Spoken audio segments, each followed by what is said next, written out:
உம்முடைய வார்த்தைக்காக காத்திருக்கிறோம் ஐயா. தேவ ஆவியானவர் நாங்கள் விரும்புகிற வார்த்தை வராதபடிக்கு எங்களுடைய அப்பா ஸ்தோத்திரம் தகப்பனே, இருதயத்துக்கு ஏற்ற வார்த்தை வராதபடிக்கு தேவன் எதை நினைக்கிறீரோ அந்த வார்த்தையினாலே எங்களை வழிநடத்துகிறார். இயேசுவின் நாமத்தில் நல்ல பிதாவே, ஆமென். நாம் வேதாகமத்தை நாம் திருப்பிக் கொள்ளலாம். லூக்கா சுவிசேஷ புஸ்தகம் 15ஆம் அதிகாரம் எடுத்து வாசி. பின்பு அவர் அவர்களை நோக்கி, பொருள் ஆசையை குறித்து எச்சரிக்கையாயிருங்கள், ஏனெனில் ஒருவனுக்கு எவ்வளவு திரளான ஆஸ்திகள் இருந்தாலும் அது அவனுக்கு ஜீவன் அல்ல. அவர்களை நோக்கி பொருள் ஆசையை குறித்து எச்சரிக்கையாயிருங்கள் போது நமக்கு வேதம் சொல்லுகிறது. பொருள் ஆசையை குறித்து எச்சரிக்கையாயிருக்க வேண்டும். அதனால்தான் பணம் உள்ளவன் எவனும் பரலோகத்துக்கு போக முடியறதில்லை. இந்த பொருள் ஆசை உள்ளவன் யாரும் கர்த்தரிடத்திலே வருகிறதில்லை.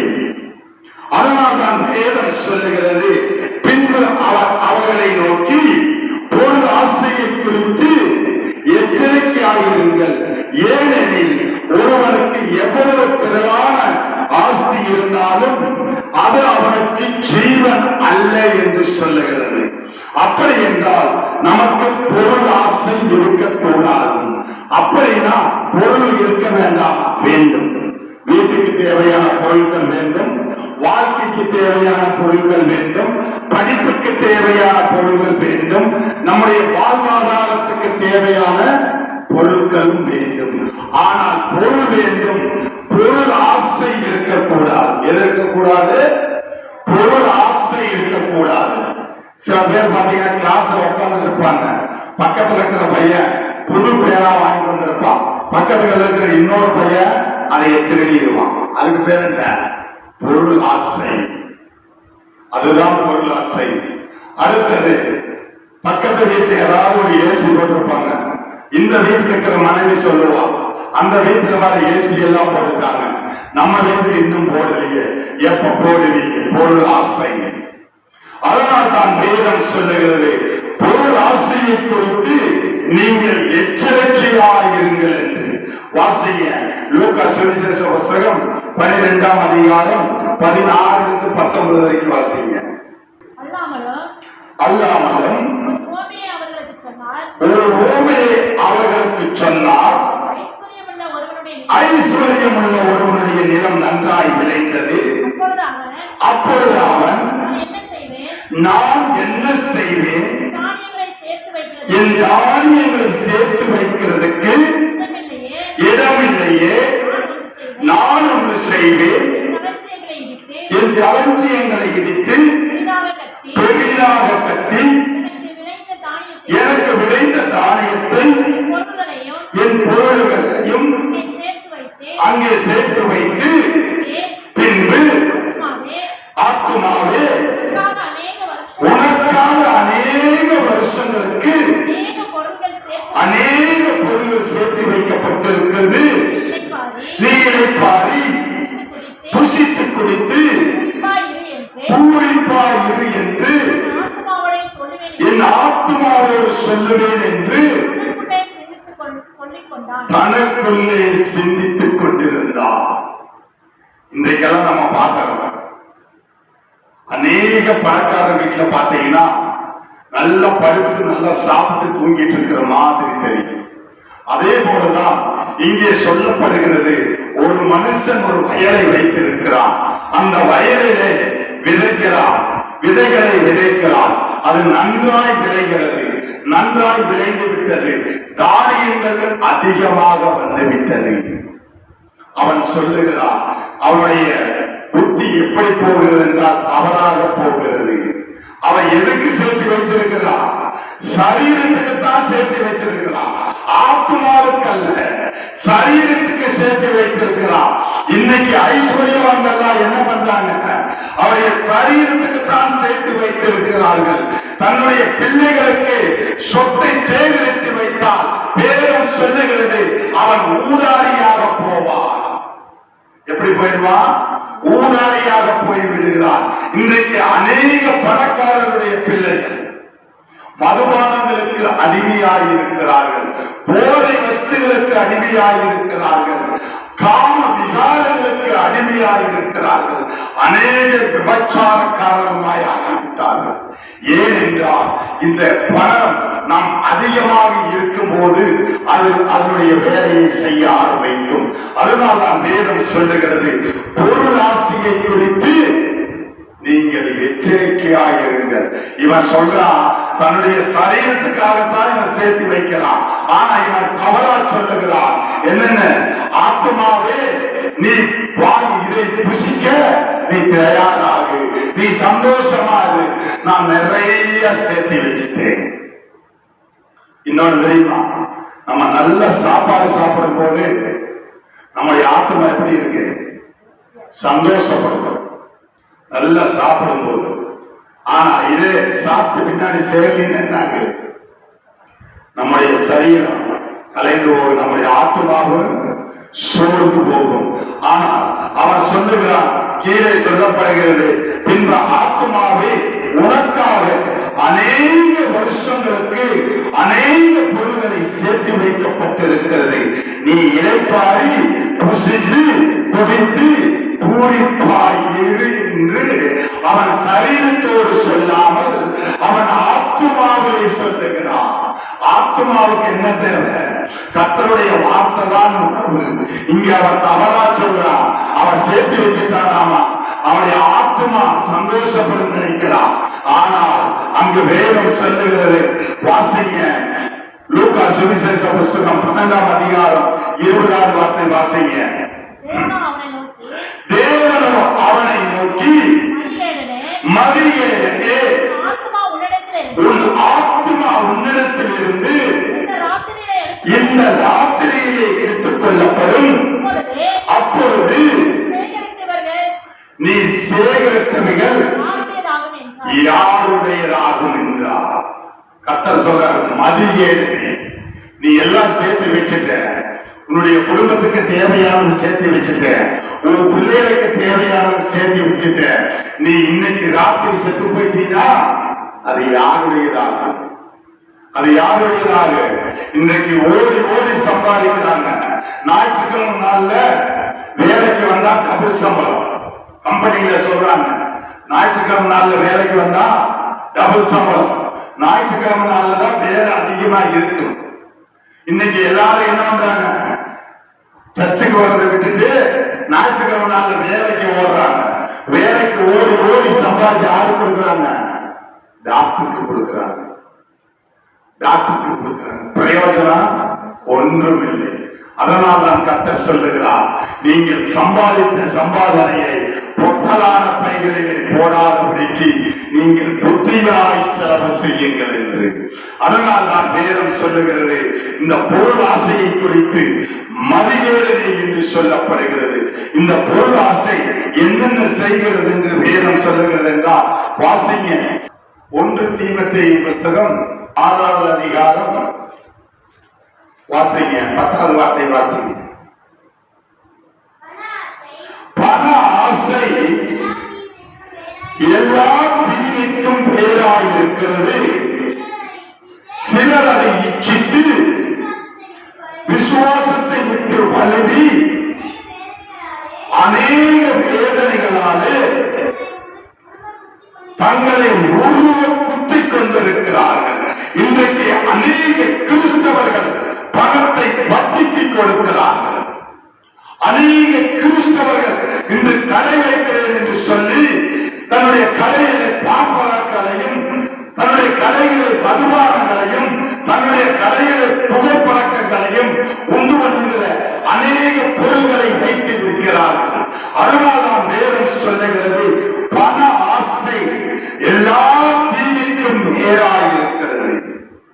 பண ஆசை எல்லா தீமைக்கும் வேறாயிருக்கிறது. முதலாவது சொல்றாங்க, நான் கடனா கொஞ்ச நாள் கழிச்சு பார்த்தா அதை வட்டிக்கு கொடுக்கிறாங்க. வட்டிக்கு கொடுத்து சம்பாதிச்ச உடனே அவங்களுக்கு இன்னும் அதிகமா ஆசை வருது, இன்னும் சம்பாதிக்க வேண்டும் என்று. இன்றைக்கு எத்தனை கிறிஸ்தவர்கள் தன்னுடைய பணத்தை வட்டிக்கு கொடுத்து கொண்டிருக்கிறார்கள். எத்தனை கிறிஸ்தவன் லஞ்சம் வாங்கி கொண்டிருக்கிறான். எத்தனை கிறிஸ்தவன் லஞ்சம் கொடுத்து வேலை வாங்குகிறான். அதைத்தான் வேதம் சொல்லுகிறது. பண ஆசை எல்லா தீமைக்கும் வேறாயிருக்கிறது. சிலர் அதை இச்சித்து வேலை வாங்கிட்டு கையில சம்பளம் வாங்கணும்னா விசுவாசத்தை விட்டு விட்டுறான். அப்புறம் என்ன, சர்ச்சில் பாஸ்டர் குறை சொல்ல ஆரம்பிக்கிறான், செய்தியை குறை சொல்ல ஆரம்பிக்கிறான், கர்த்தருடைய வார்த்தையை குறை சொல்ல ஆரம்பிக்கிறான். அடுத்தது ஆலயத்தில் முதலாவது இடத்தை தேட ஆரம்பிக்கிறான். இன்றைக்கு பொருளாசை எல்லாவற்றுக்கும் வேறாயிருக்கிறது. வேதம் சொல்லுகிறது பண ஆசை எல்லா தீமைக்கும் வேறாயிருக்கிறது. சிலர் அதை இச்சித்து என்ன, அதை விபச்சாரம், அதை இச்சித்து பணம் எனக்கு வேணும், பணத்துக்காக என்ன வேணாலும் செய்யலாம். இன்றைக்கு ஏன் அநேக காரியங்களை, தவறான காரியங்கள் நடந்து கொண்டிருக்கிறது? பணத்துக்காக என்ன வேண்டுமானாலும் செய்வேன் என்று அநேகர் செய்து கொண்டிருக்கிறார்கள். அதேதான் அதை இச்சிட்டு போது என்ன ஆகுது? விசுவாசத்தை விட்டு போயிடுறாங்க. சர்ச்சுக்கு வருவாங்க, பதவி தேடுவாங்க, ஆனா விசுவாசம் இருக்காது. அதனால்தான் வேதம் சொல்லுகிறது, வலிமை அநேக வேதனைகளினாலே ஒருவர் தங்களை துப்பிக் கொள்ளுகிறார்கள். சர்ச்சில் பார்த்தா நல்லா இருக்கிற மாதிரி இருக்கு, வீட்டில் பார்த்தீங்கன்னா வேதனை, வியாதி, அடுத்தது சமாதானம் இல்லை. இதைத்தான் இது செய்கிறது. வாசிங்க எபேசியர் நிருபம் 5:5 வாசிங்க. விபச்சாரக்காரனாவது, அசுத்தனாவது, விக்கிரக ஆராதனைக்காரனாவது, பொருள் ஆசைக்காரனாவது போது. இந்த பொருள் ஆசை உள்ளவன் எவனுமே பரலோகம் போக முடியாது. இந்த பைபிள்ல பாத்தீங்கன்னா பண ஆசை, பொருள் ஆசை உள்ளவன் எவனுமே கடைசி வரைக்கும் பரலோகத்துக்கு போக முடியும். பாத்தீங்கன்னா யாரு? யூதாஸ் காரியம் போனானா? போகல. கேயாசி போனானா? போகல. இப்படி பொருள் ஆசை நமக்கு வந்து விட்டால் நாம் போக முடியாது, சர்ச்சுக்கு வர முடியாது, கர்த்தரை தேட முடியாது. இந்த பொருள் ஆசை தான் எல்லா தீமைக்கும் வேறாயிருக்கிறது. ஃபர்ஸ்ட் பார்த்தா நல்லா இருக்கிற மாதிரி இருக்கு. வாசிங்க 1 தீமோத்தேயு புத்தகம் 6வது அதிகாரம் 9வது வார்த்தை வாசிங்க. ஐஸ்வர்யமாக விரும்புகிறவர்கள் சோதனையிலும் கண்ணியிலும் மனுஷரை கேட்டிலும் அழிவிலும் அமிழ்ந்துகிற மதியேடும் சேதமான பலவித இச்சைகளினாலும் இழுக்கிறார்கள். ஜெபம் பண்ணி கர்த்தரிடத்துல ஜெபம் பண்றாங்க, எப்படியாவது கர்த்தர் ஒரு நல்ல வேலையை எனக்கு தந்தாரானா நான் விசுவாசமாய் இருப்பேன் என்று. வேலை கிடைச்ச உடனே என்ன ஆகிறார்? அடுத்தது அவ பணக்காரனாக ஆசை, லஞ்சம் வாங்குகிறான். அது யாருக்கும் தெரியாது என்று நினைக்கிறான். ஆனால் தேவன் பார்த்துக் கொண்டிருக்கிறார். நம்முடைய காரியங்களை எல்லாம் கர்த்தர் பார்த்துக் கொண்டிருக்கிறார்.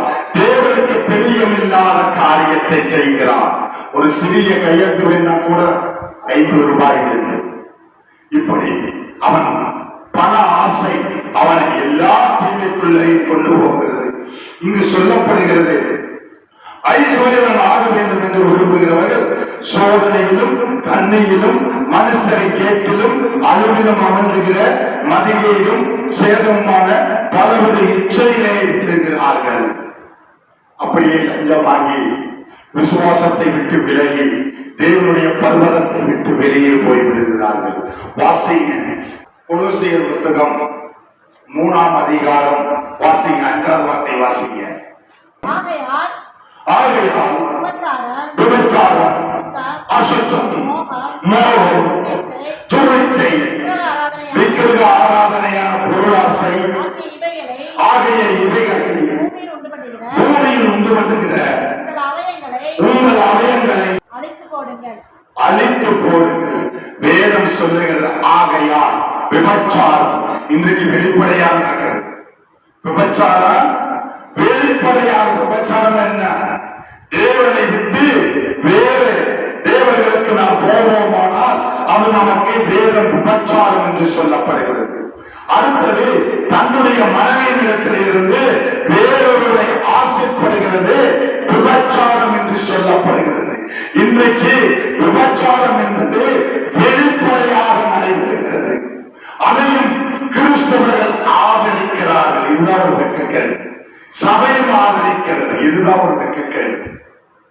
விபச்சாரம், அசுத்தம். அசுத்தம் என்ன? கர்த்தருக்கு பிடிக்காதது, கர்த்தருக்கு பிடிக்காத வார்த்தைகள், கர்த்தருக்கு பிடிக்காத செயல், வீட்டிலே கெட்ட வார்த்தை, கெட்ட வார்த்தை பேசுறது பிள்ளைகளுக்கு முன்னாடி, மனைவியை அடிக்கிறது, கணவனை அடிக்கிறது, அசுத்தம். கணவனுடைய சொல்லுக்கு கீழ்ப்படியாமல் எத்தனை கிறிஸ்தவர்கள் இருக்கிறார்கள். தேவனை அறியாத பிள்ளைகள் இருக்கிறது, தேவனை அறிந்த பிள்ளைகள் கணவனுடைய சொல்லுக்கு கீழ்ப்படுகிறது இல்லை, கணவனை மதிக்கிறது இல்லை, கணவனை ஒரு போட்டாக எண்ணுகிறது இல்லை, மனைவியின் இடத்திலே அன்பு செலுத்துகிறது இல்லை, வேறவரிடத்துல போய் அன்பு செலுத்துகிறது. எப்படி? இதுவும் எப்படி இருக்கிறது? அதனால் தான் வேதம் சொல்லுகிறது. இங்கே சொல்லப்படுகிறது மோகம். எல்லாம் மோகம். சாலமோன் மோகத்திலே போனான், கடைசியில் என்னாச்சு? நரகத்துக்கு போய்விட்டான். வாசி துரிச்சை, விக்கிரக ஆராதனை. இந்த விக்கிரக ஆராதனை பொருளாசை. நகை நல்லா போட்டுக்கலாம், நல்ல புடவை கட்டிக்கலாம், நல்ல நெக்லஸ் போட்டுக்கலாம், நல்ல கமலை போட்டுக்கலாம், நல்ல செயின் போட்டுக்கலான்னு ஆசைப்படுறது, பேராசைப்படுகிறது. அதுதான் விக்கிரக ஆராதனை.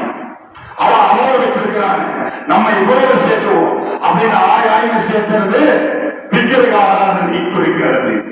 அதனால்தான் வேதம் சொல்லுகிறது, நீ எல்லாம் இவைகளை விட்டு விலகு. வாசிங்க நீதிமொழிகள் 15ஆம் அதிகாரம் 27வது வார்த்தை வாசிங்க. பொருளாசைக்காரன் தன் வீட்டை கலைக்கிறான், பரிதானங்களை வெறுக்கிறவனோ பிழைப்பான். பொருளாசைக்காரன், வேதம் சொல்லுகிறது, பொருளாசை உள்ளவருடைய குடும்பம் எப்படிங்கிறமா கலைக்கப்படுகிறது. பொருளாசைக்காரன் தன் வீட்டை கலைக்கிறான். பொருளாசை லஞ்சம் வாங்குகிறவன் பார்த்தா நல்லா இருக்கிற மாதிரி இருக்கு, அவருடைய ட்ரெஸ் பார்த்தா நல்லா இருக்கிற மாதிரி இருக்கு, அவருடைய வாகன வசதிகளை பார்த்தா நல்லா இருக்கிற மாதிரி இருக்கு, ஆனா வீட்டில் போய் பார்த்தா வேதனை, வேதனை. கணவன் மனைவிக்கிடையே சமாதானம் இல்லை, பிள்ளைகளுக்கிடையே சமாதானம் இல்லை, கணவனுக்கு வியாதி, பிள்ளைகளுக்கு தீரா வியாதி, சமாதானம் இல்லை. பொருளாசைக்காரன் தன் வீட்டை கலைக்கிறான். பொருளாசை எவ்வளவுக்கெல்லாம் பண ஆசை இருக்குதோ அவன் மனைவியும் நேசிக்க முடியாது, பிள்ளைகளையும் நேசிக்க முடியாது, தன்னுடைய கூட பிறந்த சகோதர சகோதரியும் நேசிக்க முடியாது. நான் சொல்லவில்லை, வேதம் சொல்லுகிறது. பண ஆசை எல்லா தீமைக்கும் வேறாய் இருக்கிறது. இங்கு சொல்லப்படுகிறது, பொருளாசைக்காரன் தன் வீட்டை கலைக்கிறான். பொருளாசைச்சு தன்னுடைய மனைவி இடத்துல நல்லா பேசுறத பார்க்க முடியுதா? பார்க்கவே முடியாது. எரிஞ்செடுத்து விடுவான். ஏன்னா அவனுடைய செயலெல்லாம் பணம், பணம், பணம். அந்த பணம் எங்க இருக்குது? அது எங்க இருந்தாலும் சரி, எந்த இடத்துல இருந்தாலும் சரி.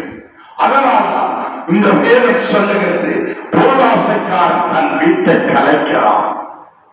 என்னாலும் பணம் பணம் பணம் வெளியே சொல்லிட்டு இருக்கான். பிள்ளைகளை பார்க்க முடியாது, மனைவியை பார்க்க முடியாது, பேர பிள்ளைகளை பார்க்க முடியாது, தன்னுடைய சகோதர சகோதரிகளை நேசிக்க முடியாது. அவர் பணப்பேராக சுற்றுவான். அதனால் தான் வேதம் சொல்லுகிறது, பொருள் ஆசைக்காரன் தன் குடும்பத்தை கலைக்கிறான். அதுக்கு பொருள் வேண்டாமா? வேண்டும். நமக்கு தேவையானதை கர்த்தர் கொடுப்பான். அடுத்து சொல்லப்படுகிறது, பரிதானங்களை வெறுக்கிறவனோ, லஞ்சம் வாங்குகிறதை வெறுக்கிறவனோ பிழைப்பான். இன்னைக்கு எப்படி பொண்டாட்டிய சொல்றான், வாங்கு வாங்கு, இன்னும் வாங்கு, இன்னும் வாங்கு, லஞ்சம் வாங்கு, அதை வாங்கு, இதை வாங்கு. கடைசியில குடும்பம் எப்படி இருக்குது? ஒண்ணும் இன்மையிலே சரி கட்டப்படும். அதனால்தான் வேதம் நமக்கு எச்சரிக்கிறது. மத்தேயு சுவிசேஷ புத்தகம் 19ஆம் அதிகாரம் வாசிங்க, 16-22 வாசிங்க. அப்பொழுது ஒருவன் வந்து அவரை நோக்கி, நல்ல போதகரே, நித்திய ஜீவனை அடைவதற்கு நான் எந்த நன்மையை செய்ய வேண்டும் என்று கேட்டால், அதற்கு அவர், என்னை நல்லவன் என்று சொல்வானே, தேவன் ஒருவரை தவிர நல்லவன் ஒருவனும் இல்லையே. நீ ஜீவனில் பிரவேசிக்க விரும்பினால் கற்பனைகளை கைக்கொள் என்றார். அவன் அவரை நோக்கி, எவைகளை என்று கேட்டார். அதற்கு இயேசு, கொலை செய்யாதிருப்பாயாக, விபச்சாரம் செய்யாதிருப்பாயாக, களவு செய்யாதிருப்பாயாக, பொய் சாட்சி சொல்லாதிருப்பாயாக, உன் தகப்பனையும் உன் தாயையும் கனம் பண்ணுவாயாக, உன்னிடத்தில் நீ அன்பு கூறுவது போல பிறனிடத்தில் அன்பு கூறுவாயாக என்பவைகளே என்றார்.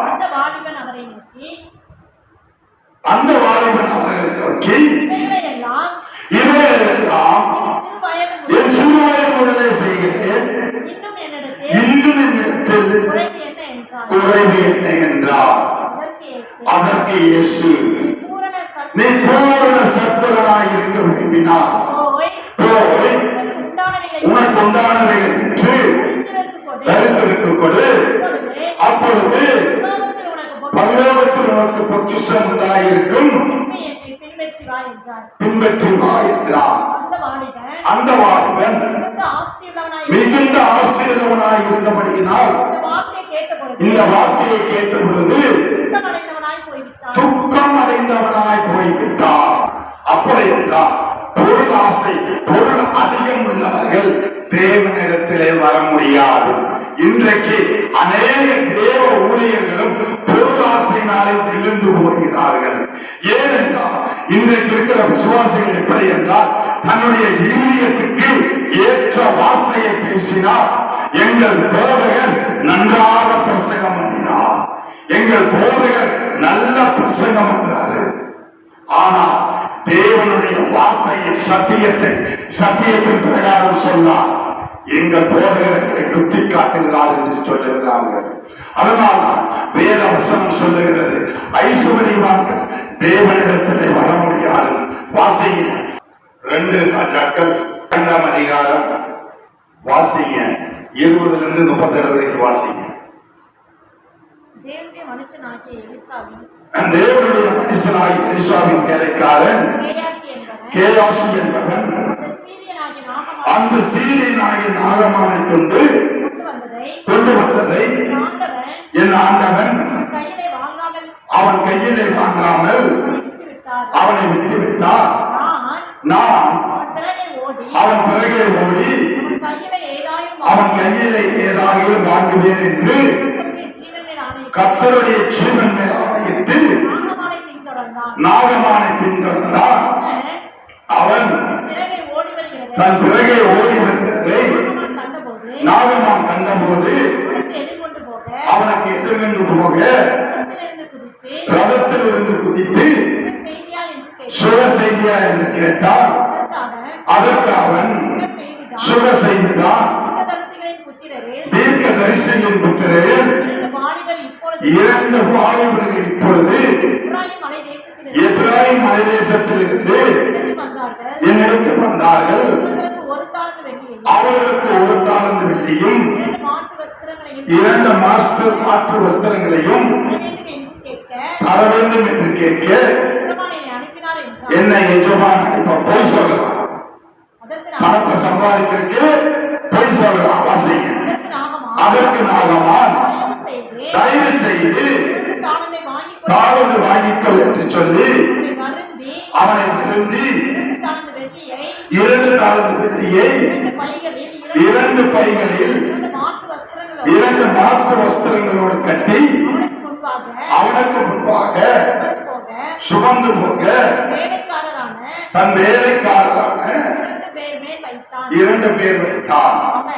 அவன் மேட்டண்டைக்கு வந்தபோது அவன் அதை அவர் கையிலிருந்து வாங்கி வீட்டில் வைத்து அந்த மனுஷரை அனுப்பிவிட்டான்.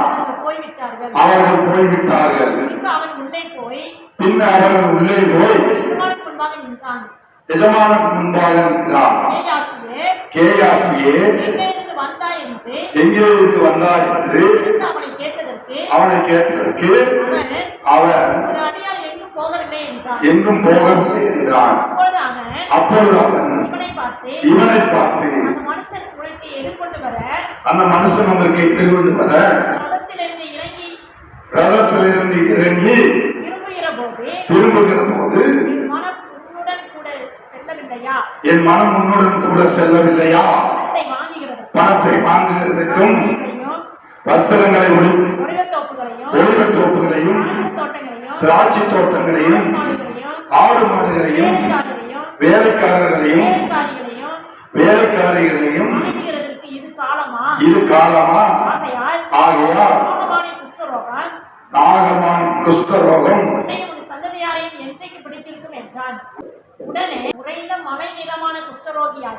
ஆகி சமூகத்தை விட்டு புறப்பட்டு போனான். இந்த பண ஆசை இவனுக்கு மீண்டுமாக குஷ்டரோகத்தை கொடுத்தது. அடுத்தது பொய் பேச ஆரம்பிக்கிறான். பொய் பேச ஆரம்பிக்கிறான். அதனால பொருளாசை எல்லா தீமைக்கும் வேறாயிருக்கிறது. கடைசியா வாசிங்க. இப்படியே இருக்கிறது நிறுவம் 13ஆம் அதிகாரம் 5வது வார்த்தை வாசிங்க. நீங்கள் பண ஆசை இல்லாதவர்களாய் நடந்து உங்களுக்கு இருக்கிறவை போதும் என்று எண்ணுங்கள். நான் உன்னை விட்டு விலகுவதும் இல்லை, உன்னை கைவிடுவதும் இல்லை என்று சொல்லி அவர் சொல்லி இருக்கிறாரே. அப்படியே தான் வேதத்தை படிக்கிற நாம், கர்த்தரை தரிசிக்கிற நாம் பண ஆசை இல்லாதவர்களாய் இருப்போமானால் கர்த்தர் நம்மை ஆசீர்வதிக்க சித்தமாய் இருக்கிறார். நாம் கண்களை மூடி நாம் ஜெபிக்கலாம். ஹல்லேலூயா. அப்பா ஸ்தோத்திரம் தகப்பனே, இயேசுவே உமக்கு ஸ்தோத்திரம் ஐயா. அப்பா ஸ்தோத்திரம் தகப்பனே, எங்களுடைய தேவைகளை எல்லாம் சந்திங்கப்பா. எங்களுடைய பண தேவைகளை சந்திங்கப்பா. எங்களுடைய குடும்பத்தில் பெற்றோர்களினுடைய அப்பா பண தேவைகள், குடும்பத்தினுடைய பண தேவைகள், அப்பா பொருளாதாரத்தினுடைய தேவைகள், எல்லா தேவைகளையும் எங்களுக்கு சந்திப்பீராக. ஆனால் பண ஆசை எங்களுக்கு வேண்டாம் அப்பா. நாங்கள் பண ஆசை இல்லாதவர்களா அப்பா, பணத்தின் மீது எந்த ஆசையும் இல்லாதபடிக்கு தேவனிடத்திலே இருந்து நாங்கள் பெற்றுக்கொள்ளத்தக்கதான நல்ல விசுவாசத்தை தருகிறார். விசேஷமாக வந்திருக்கிற ஒவ்வொரு பிள்ளைகளுடைய தேவைகளையும் சந்திப்பீரார். இயேசுவே ஸ்தோத்திரம் தகப்பனே. அப்படியாக வந்திருக்கிற ஒவ்வொருவரையும் உம்முடைய தழும்புகளினாலே ஆன கரத்தினாலே தொடுவீரார். அப்படியாக தொடுவீரார். அப்பா ஸ்தோத்திரம் தகப்பனே. அப்பா ஸ்தோத்திரம் ஐயா. இயேசுவே உமக்கு ஸ்தோத்திரம். நாங்கள் பண ஆசை இல்லாதவர்களா, எங்களை பொருள் ஆசையின் மேல் ஆசை இல்லாதவர்களா, தேவைப்படுகிறதை கர்த்தரிடத்திலிருந்து பெற்றுக் கொள்ளுகிறவர்களாய் எங்களை ஆசீர்வாதம் செய்யுங்கள். வந்திருக்கிற ஒவ்வொருவரையும் பிதா குமாரன் பரிசுத்தாவின் நாமத்தினாலே ஆசீர்வதிக்கிறேன். இயேசுவின் நாமத்தில் நல்ல பிதாவே, ஆமென். அப்படியாக இஸ்ரவேல் தேசத்தை ஆசீர்வதிக்கலாமா? பிதா குமாரன் பரிசுத்தாவின் நாமத்தினாலே இஸ்ரவேல் தேசத்தை ஆசீர்வதிக்கிறேன். எருசலேமில் சமாதானத்தை தருகிறேன். என் ஆத்துமாவை கர்த்தரை ஸ்தோத்திரி, என் ஆத்துமாவை சகல உபாரத்தை மறவாதே. ஆமென். அல்லேலூயா அல்லேலூயா அல்லேலூயா